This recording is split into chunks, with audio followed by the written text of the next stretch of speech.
Yeah, g'day guys, Steve from Dirt Bike and O.A.F Adventures. Just updating you and letting you know that I've started up another couple of YouTube channels. So I wanted to say true to form with Dirt Bike ADV, so that's just going to be all about dirt bikes and the lighter end of the ADV market. So I've started up O.A.F Adventures, old as, I'll leave that to your imagination, old as Adventures, and that's going to be largely about the kayaking, the camping, the fishing, the forward driving, maybe a little bit of motorbike riding, but just general outdoor stuff that I do.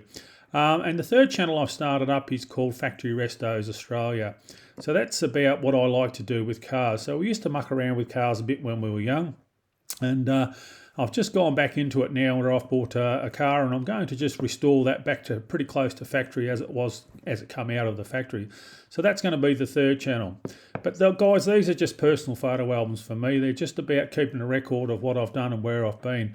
And it's really not about subscribers or advertising revenue or anything like that. So happy for you to come along the journey. I'll never ask you to subscribe or like, but certainly if you want to comment, I'd love you to get involved in what we're doing. Anyway guys, thanks for watching. We'll hope to see you out on the trail soon.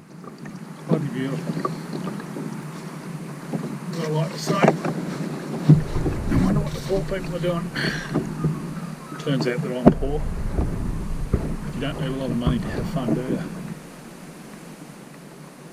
Probably cost me $5 in petrol to get here, $5 to get home. Not a great way to spend the afternoon. That's what we're all about. Having fun without big budgets.